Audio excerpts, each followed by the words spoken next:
All right, I would now like to call to order the August 10th, 2022 meeting of the Indiana State Board of Education. Roll call, please.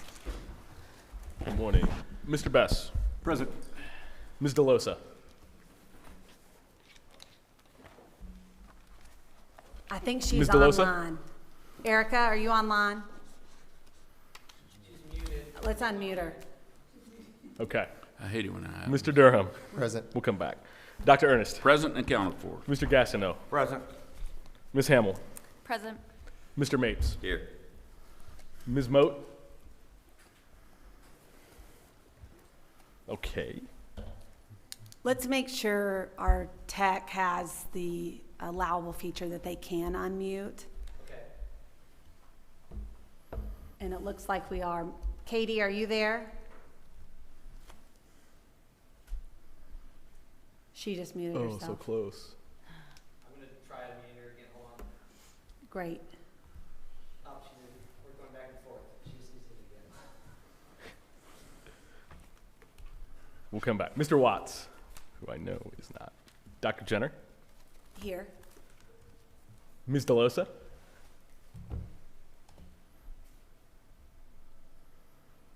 Can they hear? They should be able to hear. I'm here, but I can't hear anything. I don't know if you can hear me. Yes. Oh, yes. Hear anything either, but I just heard you, Kristen. And they can hear me? Okay. We can hear you. Well, for So- roll call purposes, I can confirm they're here and we have a quorum. We'll let Brian figure that out over there. We'll figure it out. Sorry. Thank you. Can you hear now?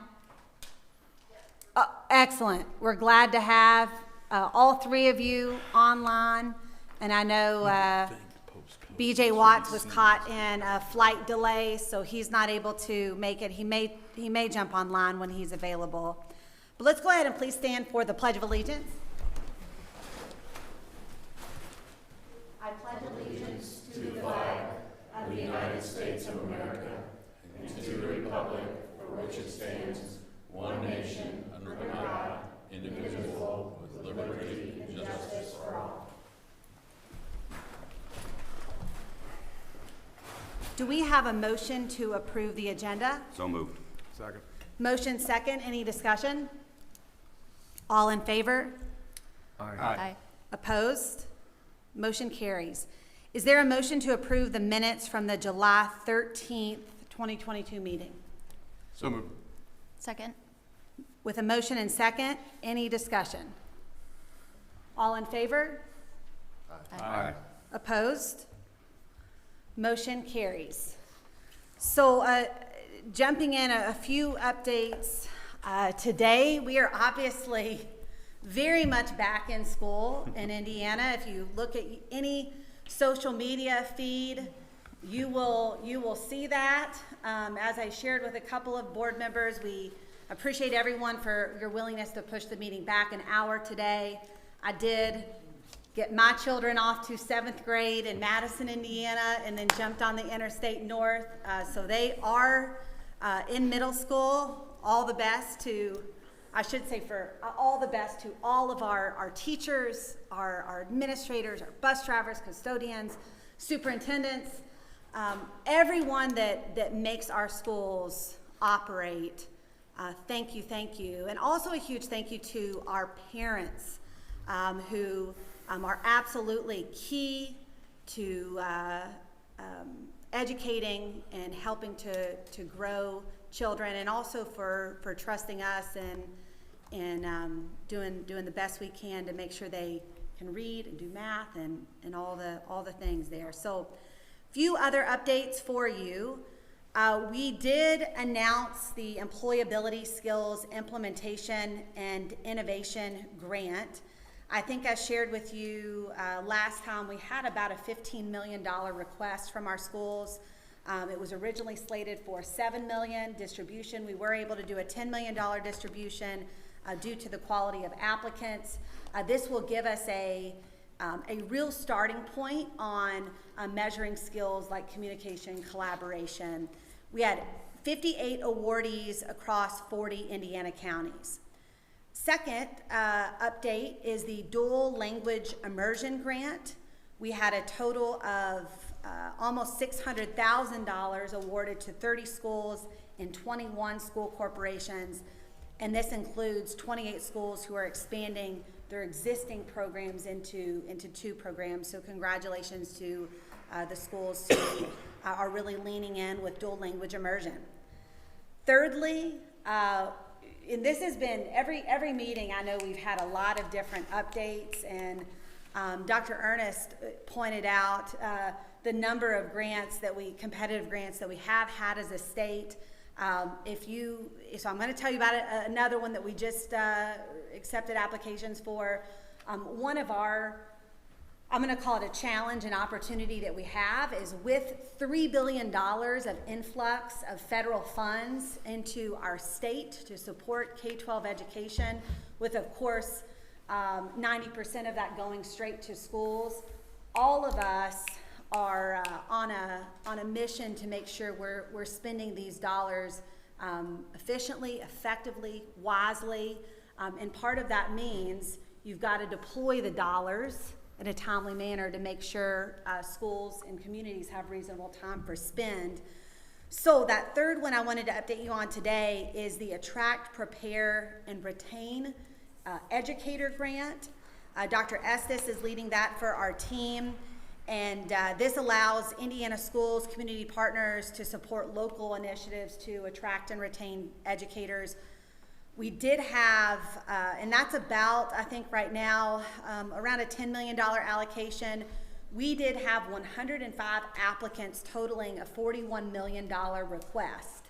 So the team is actively working through those applications, and obviously we're going to do everything we can to elevate some of these ideas that are coming from our local communities.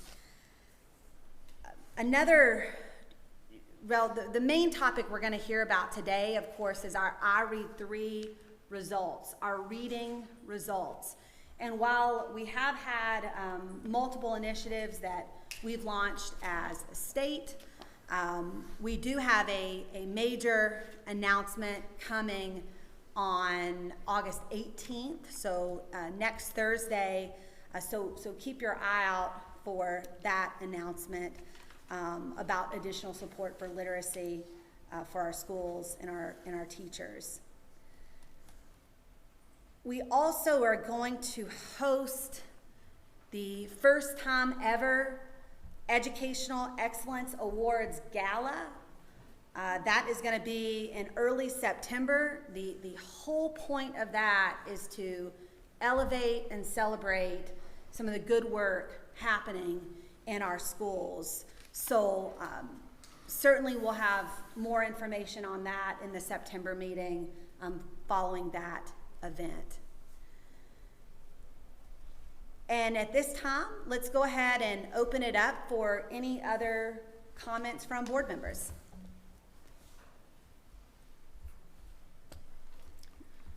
Okay, hearing none, I'll move to public comment and would like to invite Chad Carmichael. Good morning. Good morning.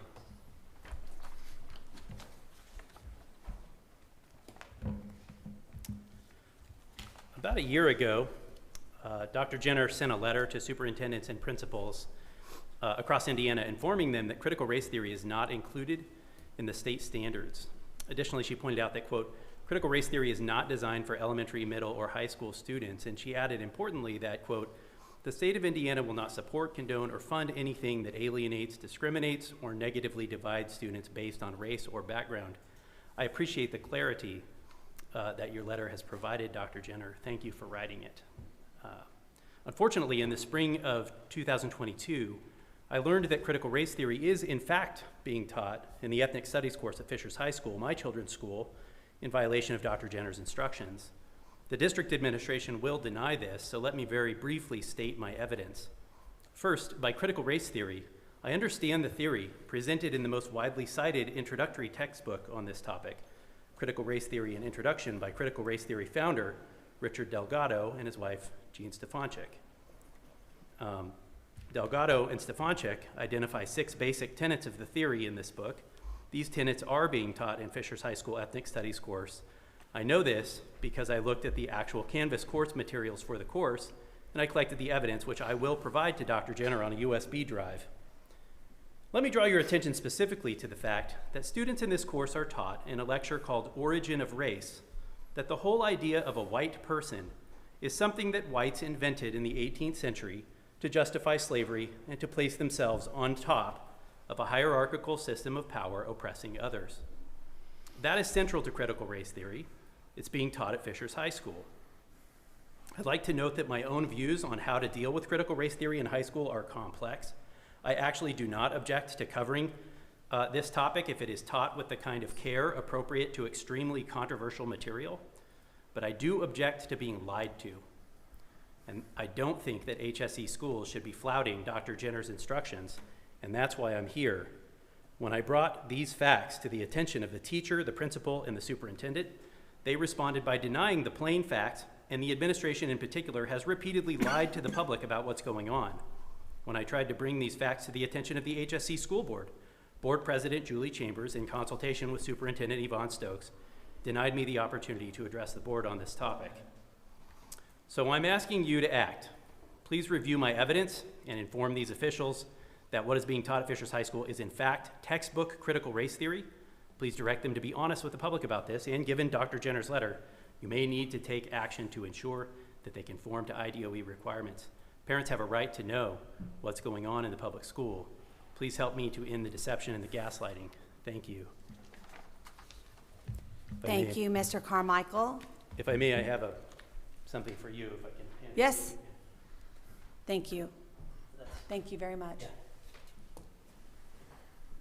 Would now like to invite Kendra Johnson for a public comment.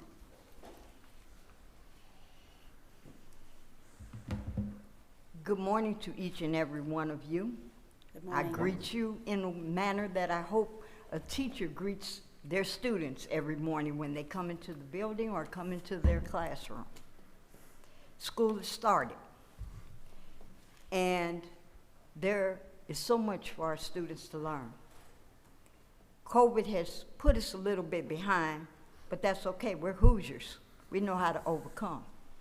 We know how to get ourselves grounded and get going. Also, when I look at the school year, I'm reminded once again of my purpose, of what I was born to do. Educate, empower, enlighten. Those are just some of the many things that I know that I'm to do. I have a purpose. That's what we have to show our students, that they have a purpose and they have a value. Our parents as well. Parents are the first teachers. So we need to equip them just as we equip the educators in the schools. Make sure that they have the proper material so when the children come home, they can do it. And if not the parents, then we also need to talk with the community, the organizations, grandparents, because many times the parents are busy trying to worry and see about what's needed for the children, a roof over their head, clothes on their back, food. So many times they are so busy they aren't able to give like other parents have, but they can make time. There's an old saying that says, it takes a village to raise a child. I always said, if you didn't like the village, create your own, which is what I did in order to help my children and grandchildren to succeed. Lastly, the green I have on, the outfit I have on, was given to me by a woman who was well known in training Title I. And I wore it at my grandson's funeral. It's green, just like the color of the Gary Community School Corporation symbol. It means life. So whenever I wear it, I think about my grandson who loved Bethune School that is no longer with us. I think about the woman, Irma Lauderdale, who gave me this outfit and who invested in me, a single mother raising 6 children in public housing, to learn about education. And that is the biggest reason that I, in turn, try to educate parents. Too much is given, much is required. Thank you, and I hope you have a great day. Thank you, Ms. Johnson. Is there a motion to approve the consent agenda? So moved. Second. The motion and a second, any discussion? Yes, sir. Katie, I just want to point out, or I just want to say, with David Freitas's resolution in there, great friend, consider him a great friend. Whether you agreed with everything with him or not is irrelevant. We say that, but he always wanted what was best for kids around the state as well as in his district. Have had a chance to work with him a lot, and particularly during the time when we were in the turnaround academy modes. And so I just want to say something to honor him, because I think a lot of David. He was very involved in NASB as well. The other thing I would point out, and I don't think there's any action here, but if you could go back and look, I don't think the years are correct in the resolution. Okay. I just wanted to point that out as I was looking at it. Okay. He was on here long before 2015. Okay. So it should be, what the resolution states is Dr. Freitas was appointed by Governor Mike Pence in 2015 to serve on the board and reappointed by Governor Holcomb in 2019. What you're saying is his tenure was long before that. Yeah. Yes. We'll make I don't that note. remember the exact, I don't remember that point. I'm just pointing that out. Yeah, thank you. Again, I don't think there's anything necessary to do. I just want to point that out. Yeah, thank you And for just to that. say, thank you, Dave. I hope you're not watching, but thank you, David, for your service. Yeah, and Dr. Ernest, thank you so much for bringing that up to the top. There's no doubt, even if Dr. Freitas had only served from 2015 on, he would have had a lot of action, a lot of decision-making on this board, and we certainly are incredibly grateful for his service. And I would invite, if anyone else wants to comment on that nature, you're welcome to. But thank you, Dr. Ernest, for bringing that up. Katie, just real quick, I'd just like to echo what Dr. Ernest said. My first board meeting, I sat next to David, and I read his bio, and you see Harvard on there, and his questions were so in-depth and just poetic, and I'm like, oh boy, right? But he became a great friend. When we went out to all these different conferences, he was my mentor. He shepherded me through the process, taught me what it meant to be on the state board. I could ask him any questions, so I cannot thank him enough for what he did for me to guide me on this board. So thanks, David. Thank you, Greg. And Scott Bass, did you No. have something to add? No, I just wanted to call on this SAT standard setting. This is way less fun. Mr. Durham and I got a chance to participate in the process, and just wanted to call out, kind of going through that on the detail level for the first time, what a great job Dr. Flores and her team did in shepherding people through that, and the complexity. Seems easy to say, well, here's the cut scores and here are the standards and everything else, but it was really, really well done and very, very thoughtful. So I hope when people see those different categories and cuts announced, that they know that there were a lot of educators from all across the state who participated and really I got a lot of education going through the process. So again, kudos to Dr. Flores and her whole team for doing that. So if you were on that team, did you actually take the SAT? I will not ask you your score publicly. I was not on that part of the team. I'm resting on my high school SAT score. Okay, oh, looks like you have a mic drop prepared. Growth mindset, you're just not college ready yet. That is one thing that somebody serving on the committee, a principal, said to me. He said, I would not have signed up had I known I had to actually take the test. And to really understand the complexity of questions as you're, so that is I didn't know there was an option there, Scott, so thank you. Thank you for the comments about Dr. Freitas as well as the SAT score setting. Any other board comments? Seeing and hearing none, is there, we have a motion and a second to approve the consent agenda, so let's just do a voice vote. All in favor? Aye. Opposed? Consent agenda passes. So let's go ahead and shift to our discussion today. So Lynn Schemmel, if you could come on up. Lynn is the Department of Education Director of Assessment, and certainly the expert in this topic. And I see Dr. Flores, our Chief Academic Officer, as a backup. But we're eager to hear the update. So thank you. All right, thank you. Good morning, everyone. So thank you for hearing this presentation today. Last month we reviewed the iLearn results, so today it's the iRead3 results turn. Want to thank you to the data team for helping us to prepare the data for today for the meeting, but also for our schools and corporations so that they have this data point as well as their other data as they start the school year. Our last administration, the summer administration, just ended almost a month ago in mid-July. These are the areas that I'll discuss today, again, similar to what you heard last month with iLearn. Overall assessment participation, the 21-22 iRead3 results. I want to give you an update and a review of where we're at with the grade 2 opt-in, and then a review of the ongoing supports and next steps. So first, the overall assessment participation. You've seen this chart in the past, but I wanted to bring it to your attention again today just to show you the outstanding participation and the great efforts within our state amongst schools and corporations.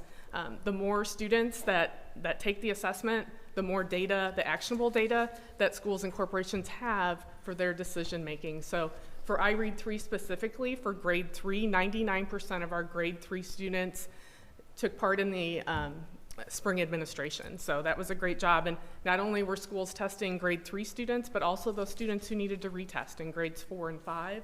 I also want to make a note too, those schools that opted in for grade 2, they had some extra work because they had to prepare their second grade teachers to administer an assessment that they hadn't been part of before. So they had that hard work as well. So next, the 2021-22 results. First, I'll share the overall results and then get into the disaggregated data on the typical reporting groups that we discuss. So first, I'd like to review some aspects related to the data and the students who participated. So the pass rates that I'm going to share with you include both the results from the spring and the summer. So any students who were absent in the spring, or if they were, third grade and retested, those results are included here. Results for grade 2 students at schools that voluntarily participated will be included in the reporting next year when they are third graders. So if they pass as second graders, they'll be included as a pass automatically. If they did not pass as a second grader, then when they retake the test in the third grade, then those results will be shared as part of that overall data. Students who participate in IM do not participate in iRead3, and remember IM is that alternate assessment. All students participated in online assessments unless the accommodation required a paper assessment. Students who are deaf or hard of hearing do not participate in the listening items, those phonics, in segment 1. And then students who do not pass during the spring will not retest if they were granted a good cause exemption. And as a reminder, good cause exemptions can be granted based on case conference decisions for students with disabilities, English language learners, and students who have been retained 2 or more times. The 2021-2022 spring administration marks the 10th year of the iRead3 administration. The trend for proficiency for all students is located on the slide. You can see the drop of 6.1 percentage points between the 2019 and the 2021 administrations, and then a small increase this past year. And pausing there, very notably, as we're about to lean in further to making sure all children can read, the highest we've ever had for really a foundational reading assessment is 91.3%. That was a decade ago. So we have an urgency as a department, as a state board of ed, as K-12 educators to laser focus in and make sure that this improves urgently. So some highlights to note. As indicated in the chart, the overall proficiency rate increased by 0.4 percentage points. Overall, 81.6 of our grade 3 students passed, demonstrating, as Dr. Jenner said, that proficiency in foundational reading skills through grade 3. And those reading skills are based on our Indiana academic standards. We often focus on the percentage of students and not always think about what does that number mean for the number of students. So if we look at 81.6% of our students pass, that means over 14,000 of our students did not pass. And then of those students who did not pass, again, some may be granted a good cause exemption, but it's important whether they're granted that good cause exemption or not, that they still receive appropriate instructional supports for reading success. The next set of slides represent our disaggregated data for our specific student populations.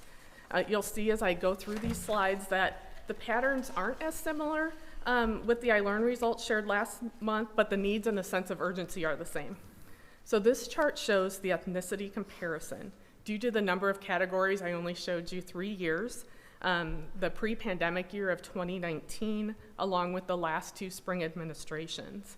I'd like to call your attention to the third blue bar, the dark blue bar, and the gold bar next to it. These 2 bars highlight the proficiency rates of our Black and Hispanic students, 2 groups that we're watching across all of our data. Both of these groups have proficiency rate increases. But as you can see in the chart, their proficiency rates are lower than other student populations, and their proficiency rates this year remain significantly below their grade level peers as a whole.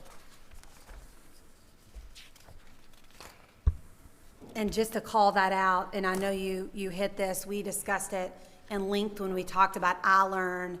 I mean, this is significant, 20 percentage points below their peers, or where our Black students are performing, and 15 percentage points for our Hispanic students. As we get into this, we're also going to see our EL students who we absolutely need to double down and make sure they have all the supports needed to read. Thanks, Lynn. Yeah. So looking at the socioeconomic status results over time, we can see lower proficiency rates in both categories for both the paid and the free and reduced price meals during the last 2 years, with our students of lower income having larger increases.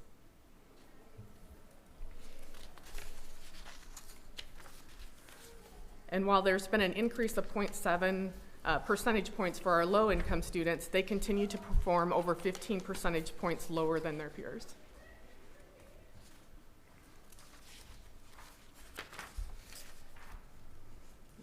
Here's the data for our special education students over time.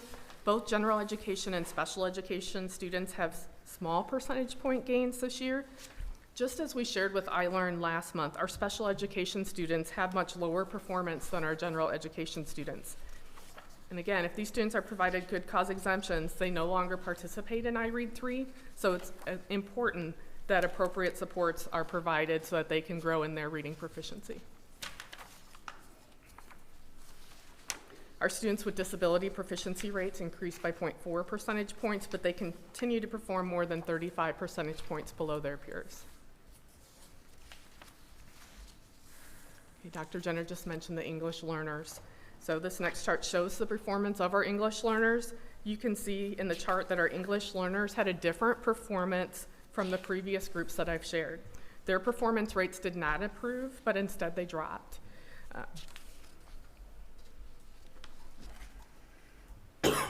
And I think that's the headline point there, the drop, which I know you're going to get to on the next slide, Lynn, where we saw slight increases in multiple, in our student populations. For that one in particular, we saw a decrease in 8.5 percentage points, which was really a comparable story as to what we saw in the iLearn study that the National Center for Assessment did. All right, great intro to that next slide. So their proficiency rates did decrease by 8.5 percentage points, doubling that achievement gap between them and their age group peers to almost 20 percentage points compared to the 2020-2021 school year. The same caution can be shared here regarding the good cause exemptions. it's imperative that they are also supported to grow their reading proficiency. We did add a note down at the bottom of the slide that the results show a similar academic decline to what was shared last month with the iLearn scores. And then lastly, our comparison between our males and females across all administration years. Both males and females showed slight growth, and the gap between the two remain at about 4 percentage points, with females historically performing higher than males. Do we look at transient students? We found that only 44.7% of our kids who took iRead 3 were our students the year before. Interesting. I don't know, I would defer to Lynn and Dr. Flores on that specific question. The one thing that my mind goes to in terms of opportunity is when we look ahead at Indiana GPS, I don't know that it will be in the first iteration, but a future iteration that we've heard about is the importance of showing the transient population. And it's on our plate, right? I mean, we're 2 weeks in, we're down about 600 students. So I call one of my colleagues in Marion County, he's down about 500 students, K-12. The movement of families right now in a prices going up and housing becoming scarce, we got kids moving in and out already, even 10 days in.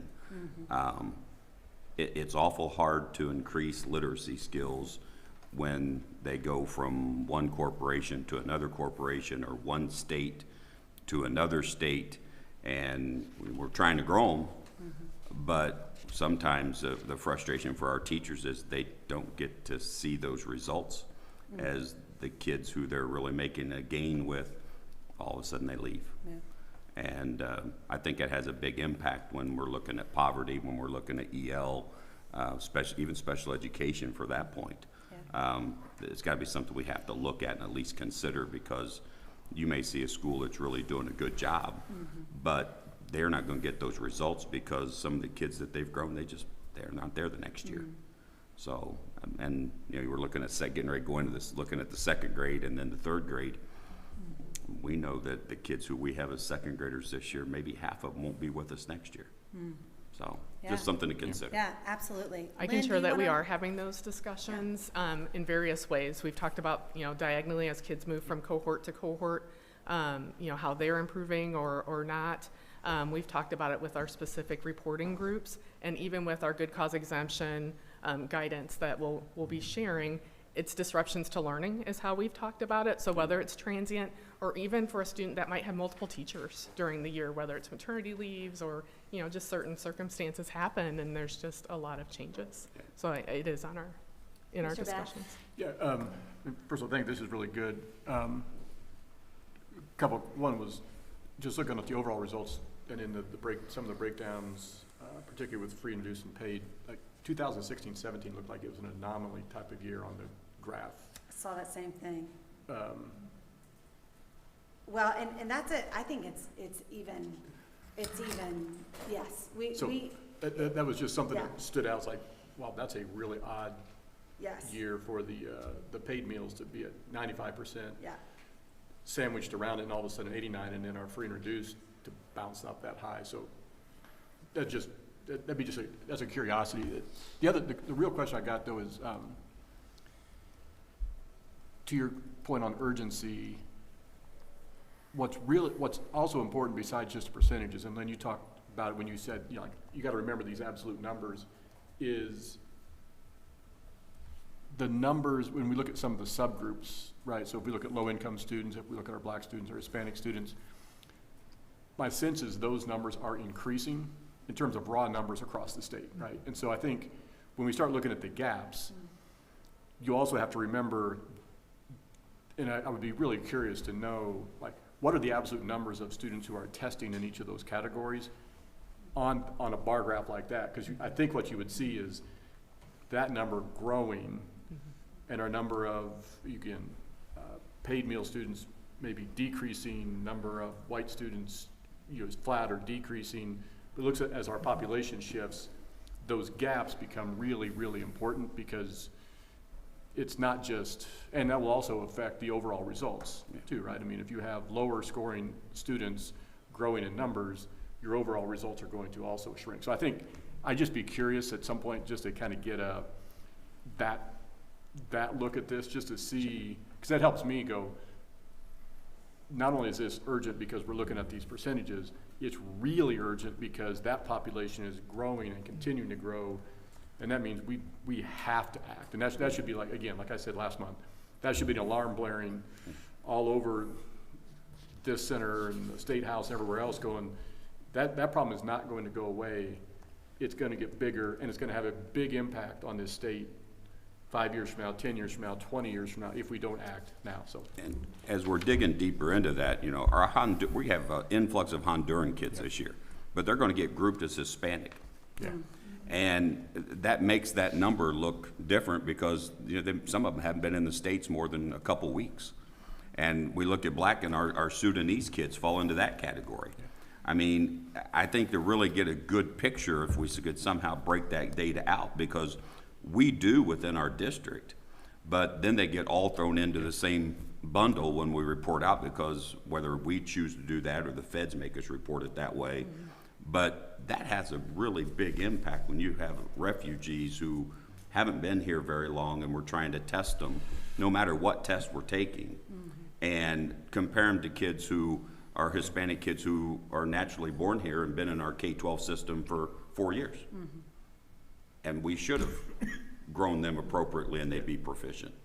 But the kids who have just gotten here, who really aren't real fluent in their own language, writing it and speaking it, and then we're trying to teach them English, has an impact on how high those scores are. Thank you for the discussion. Yes, Dr. Ernest.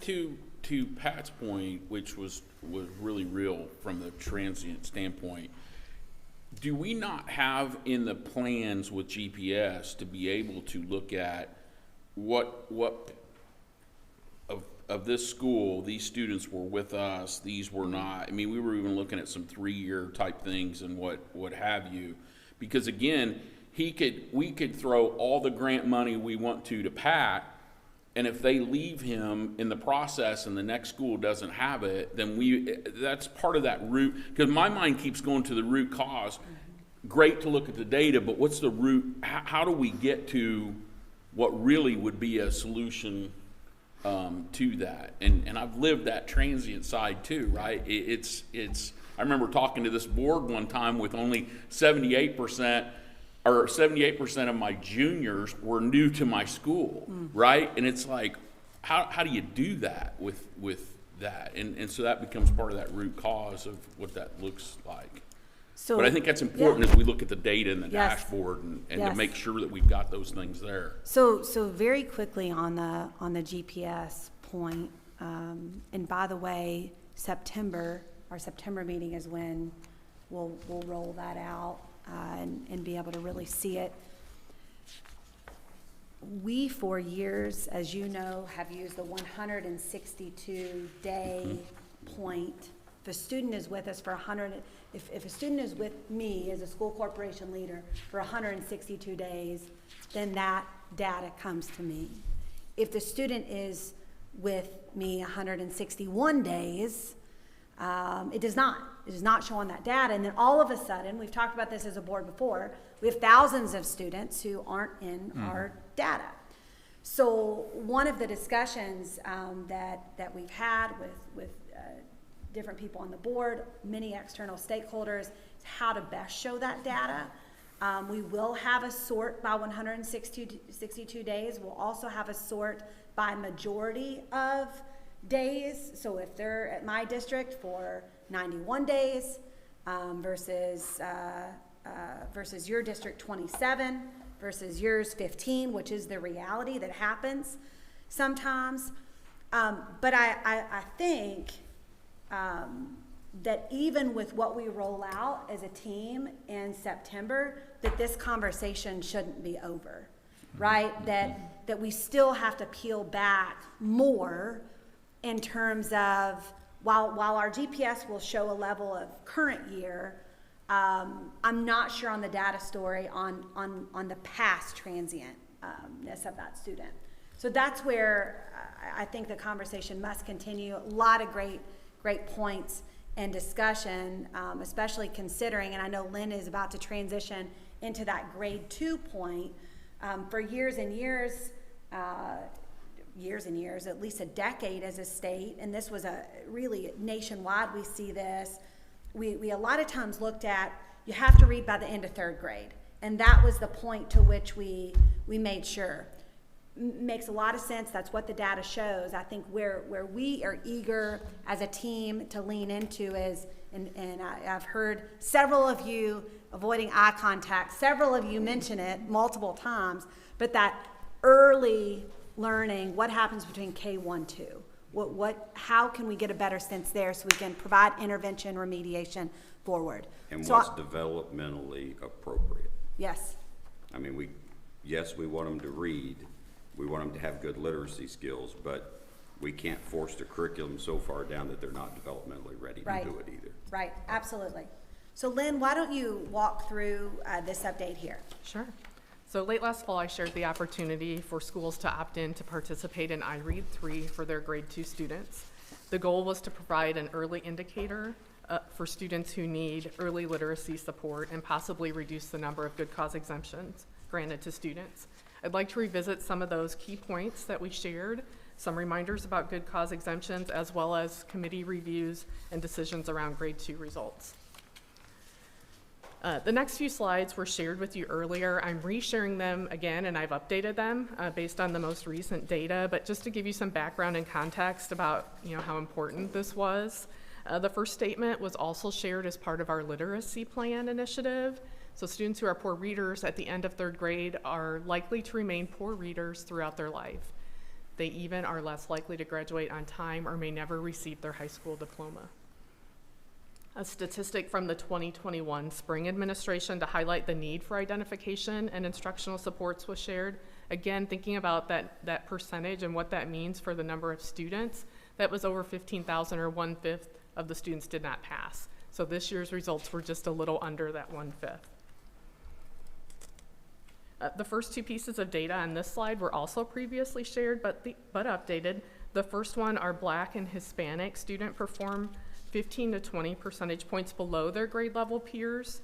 This did not change between the 2 years. As far as their performance percentages, and those differences remain constant. The second one, special education and English learner students now perform 25 to 30 percentage points below grade level peers, as compared to 15 to 30 percentage points that I shared earlier this year. I also shared that annually 6,000 students receive good cause exemptions, but that number has risen on submissions over the last 2 years. So we had 6,800 in 2021 and 7,370 in 2022. Again, for all students who do not pass, continuous targeted reading support remains vital until literacy is achieved. As a reminder, to grant good cause exemptions, case conference committees or ILP committees meet to review iRead 3 and other data for those students along with parents for those students who did not pass. Schools are asked to share instructional supports provided to each student during an annual JOT form submission. In addition to schools and corporations receiving their results, our academics team will provide decision-making and instructional resources support, not only for our schools, but also for parents as well, with various modes of communication during this year. In order to achieve and support the priority strategy of strengthening the capacity to deliver educational fundamentals to every child by grade 10, we sought out to provide an earlier indicator of reading proficiency at grade 2, so that students receive reading support earlier in their development and to possibly reduce the number of students who receive good cause exemptions. About 40% of our elementary schools opted in 2022, and this option will be available moving forward. iRead 3 scores and their corresponding proficiency levels provide information around reading foundational skills based on the Indiana academic standards. IDOE formed 2 committees to review data and set policy for the grade 2 administrations.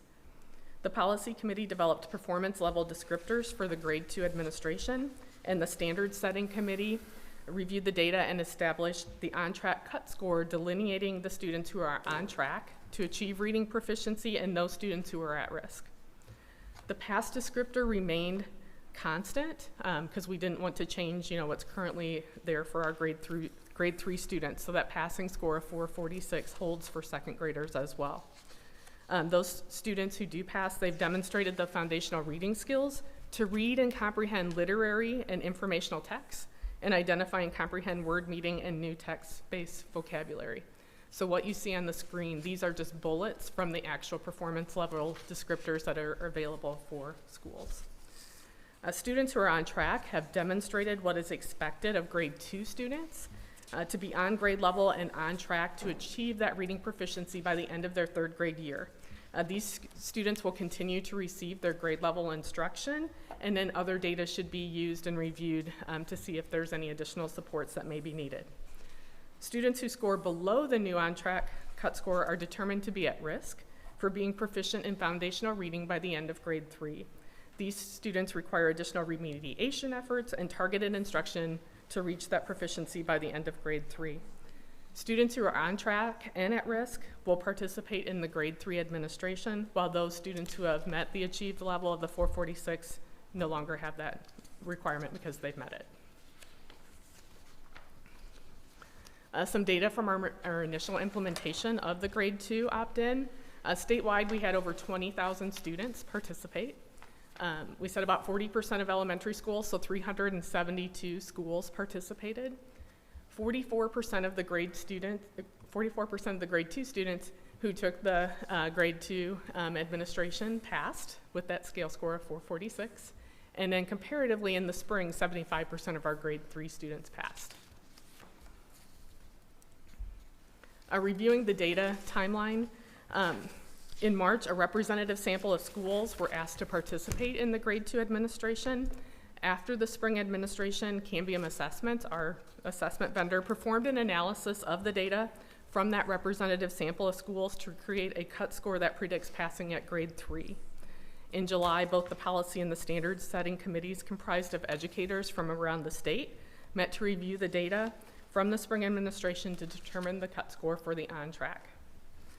After today's meetings, those schools who opted in will receive information regarding the cut scores and their student performance and actions, along with instructional supports to guide decision-making. Next April, after the grade 3 administration, educators will then come back together and review the data to validate that the on-track cut score based on student performance on that grade 2 participation. And I would add, educators will receive that. In going back to an earlier discussion, parents will also receive that. We've heard from a lot of parents who've asked, when is this coming? So they want to know how their child is progressing. So that will be for both. Correct. And then moving forward after future administrations, parents will get an official individual student report that will have those the on-track score and the at-risk score on them, just as they have with the pass and the did not pass for grade 3. This table shows the breakdown of proficiency rates. I mentioned the number of students who passed. So for the over 20,000 students who participated, 44 achieved the pass scale score, 18% achieved the on-track based on the new cut score that was for on-track of 405, and then while 38% of the students who are at risk performing below that 405.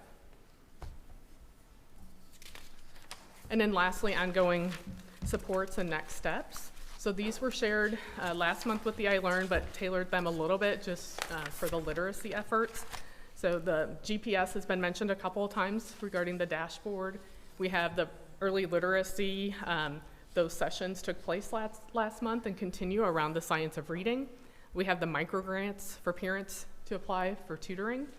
Indiana Learning Lab. So as we send The micro grants have not been announced yet. That's coming end of August, just for all the thousands of parents who are probably watching right now. They're not. We're glad to have a few parents in the audience today, for sure. But that more is to come on that late August. We have a date ready to release, but just point of clarity. All right. Indiana Learning Lab. So as we provide information to schools around student scores, we'll also make sure that they're aware of the collections within the Learning Lab that directly relate to early literacy. With the Student Learning Recovery Grant Program and Fund, the Get Your Teach On, not only specific sessions to specific student populations, but also literacy strategies occurred. Standards and essential need of support.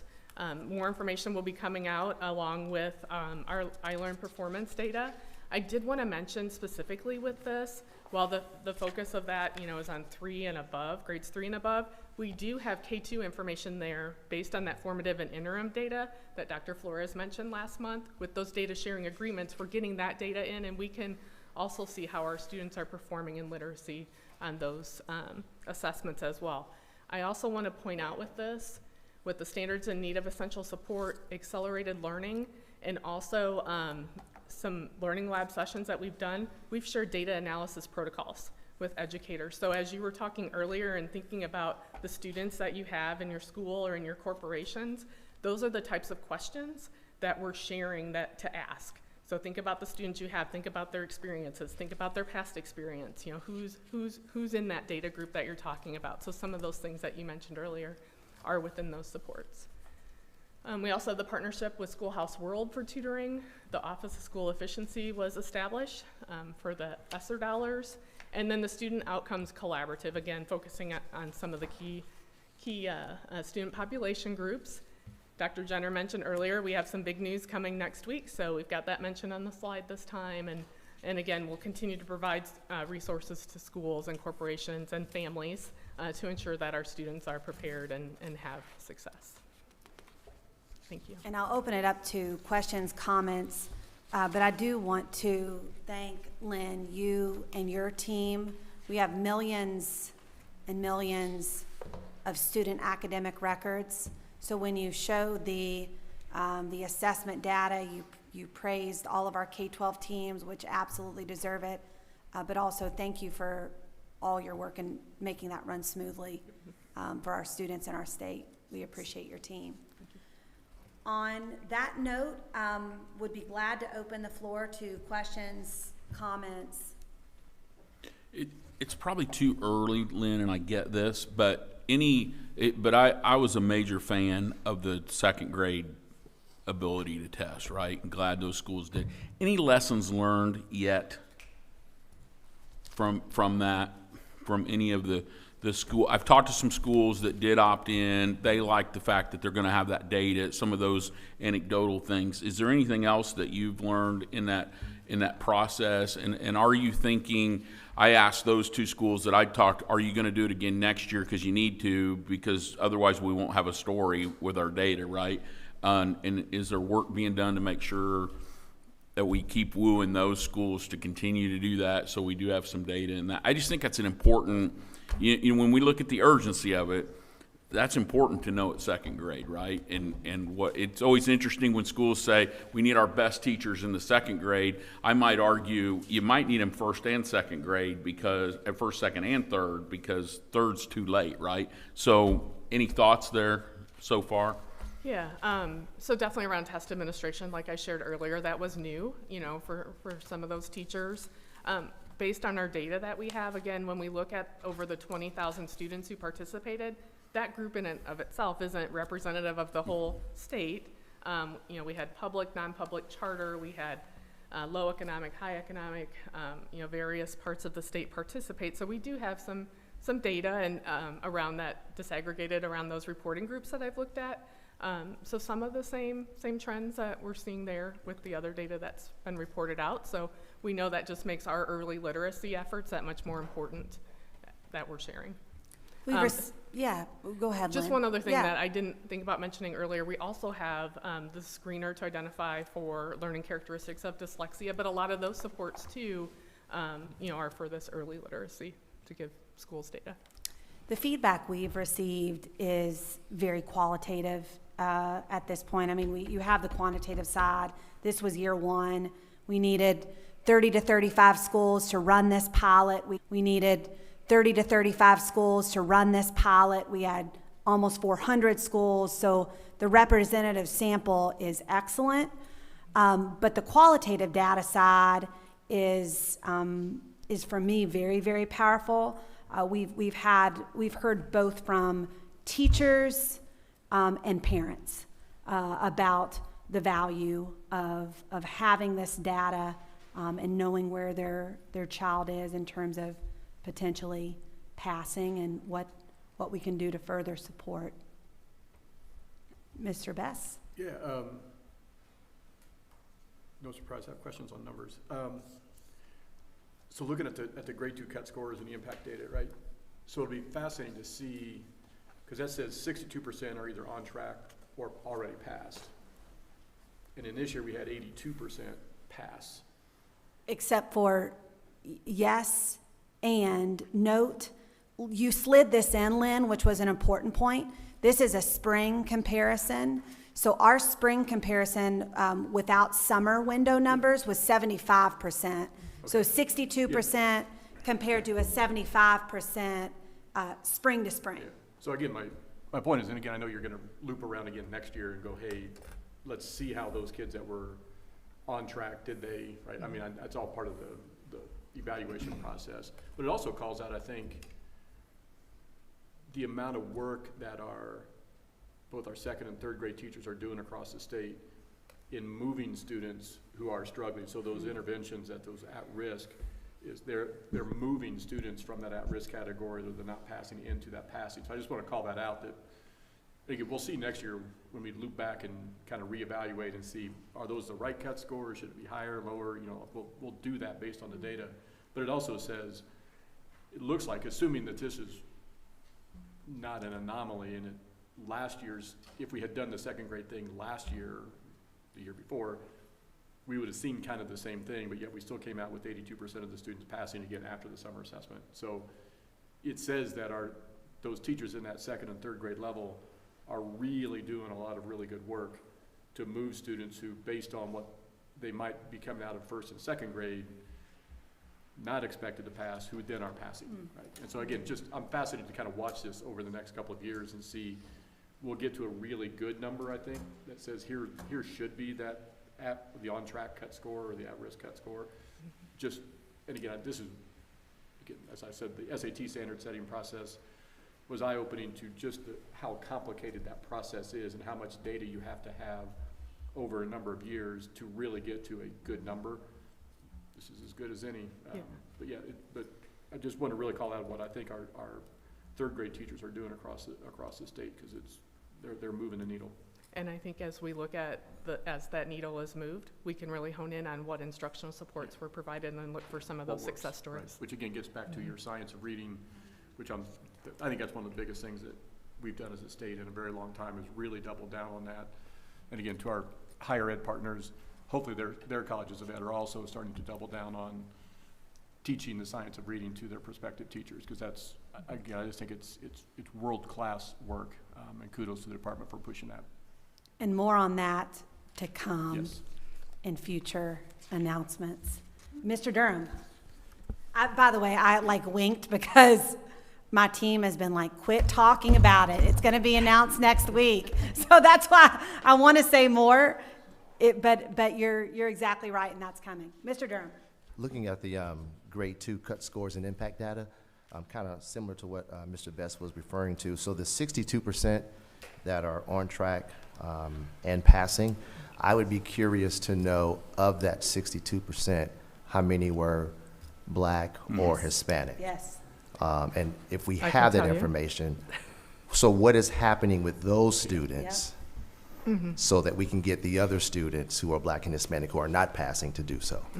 So of the 21, over 20,000 students who participated, 22.6% of the students were Black and 27.8% of the students were Hispanic. And do we know how many of those were either on track or passing? That was the pass. I'm sorry, that's the pass That's the pass, percentage okay, rate. okay. Actual number of students tested, we had over 2,300 Black students and almost 2,700 Hispanic students. I apologize. Yeah. It's a really, really, really important question that I think we must peel back, because going back to Scott's point and the work of our teachers, that gap there 20% gap there is there in second grade. So it really hits on, again, that early learning, K1. So a lot more that we can certainly glean from this data, and we'll continue to peel that back. Please keep the questions coming from you as a board, also from our almost 400 schools who participated. Any other comments? Anyone on the phone who'd like to comment? I won't call you out like I did Greg that one time. I just wanted to mention that I think that having these cut scores in second grade is extremely valuable even for our parents. So they're aware that their children in the second grade, if they're on track, if they're at risk, it provides an opportunity even for parents that are looking to make sure that their children are ready. They can provide additional supports as well as the schools. So having these early indicators is great. Our schools are one of those that opted in, and that data has been extremely valuable. So I'm glad so many schools decided to opt in and get that data and even be able to provide that information to parents. That context is helpful. For those who don't know, Erica DeLosa is a State Board of Ed member who serves as Director of Special Education for 21st Century Charter School in Gary, Indiana. So that's good feedback and perspective to have. Anyone else on the phone or in the room? All right, do we have a motion to adjourn? So moved. Second. Motion second, all in favor? Aye. We are adjourned. Thank you. What'd you say? I said I wrote it.